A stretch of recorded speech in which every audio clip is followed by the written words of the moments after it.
Wir schauen uns jetzt an, wie ich als Teilnehmerin Aktivitäten im Online-Recordbook loggen kann und vor allem, wie ich mir Ziele setze. Dafür melde ich mich über die Login-Funktion hier ein. Mein Award-Leader hat mittlerweile meine Anmeldung genehmigt.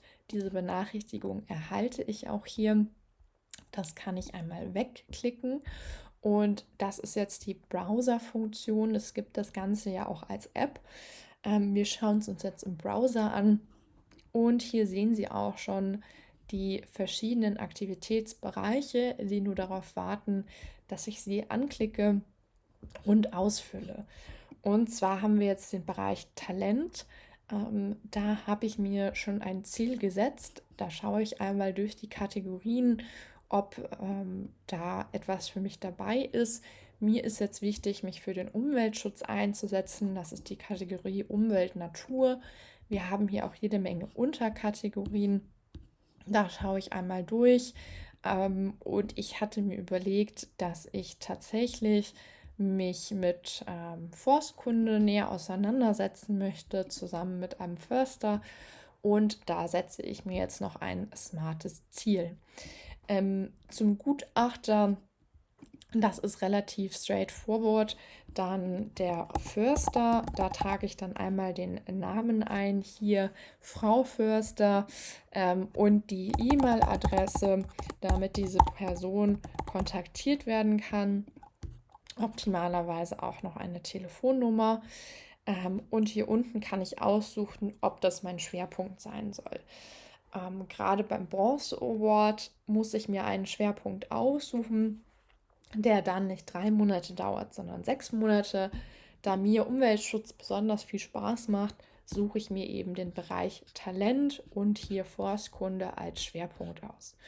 Und dann kann ich jetzt noch ein Ziel formulieren. Ich werde mit dem Förster immer wieder einmal die Woche in den Wald gehen und da mehr über den Wald erfahren. Tatsächlich ist aber auch schon abgesprochen, dass wir jede Woche einen Baum pflanzen werden. Und so ist mein smartes Ziel, dass ich in den 26 Stunden, die mir dafür zur Verfügung stehen, 26 Bäume pflanzen werde.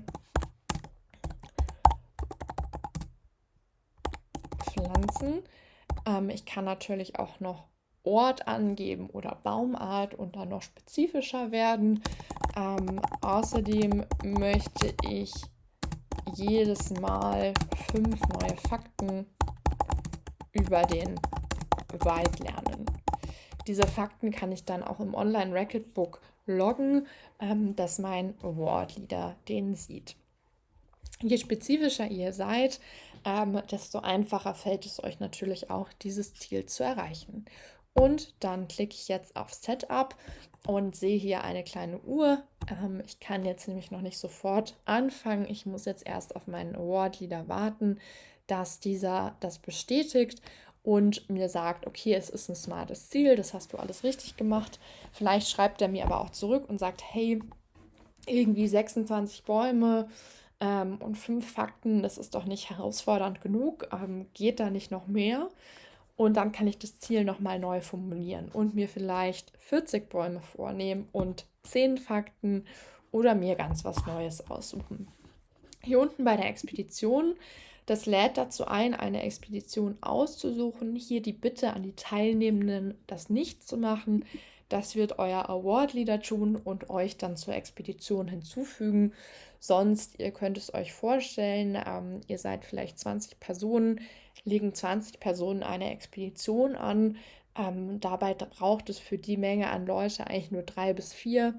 Und dann verlieren wir als Verein den Überblick, wer jetzt mit wem wo die Expedition gemacht hat. Was ihr aber tatsächlich machen könnt, ist hier Vorbereitung und Ausbildung. Das sind Sachen, die ihr selber anlegt. Hier bei den Aktivitäten könnt ihr nämlich das Datum eurer Ausbildung eintragen. Also wenn ihr jetzt gerade mit dem Award gestartet habt und die Woche drauf habt ihr eine Erste-Hilfe-Ausbildung bekommen, dann tragt ihr hier das Datum ein und einmal den Haken, dass das passiert ist und könnt das Ganze jetzt updaten. Ganz wichtig, bevor ihr zur Expedition antretet, solltet ihr alle Ausbildungsteile abgeschlossen haben. Das ist auch etwas, worauf wir schauen, wenn wir euren Award genehmigen, ob ihr tatsächlich richtig ausgebildet worden seid.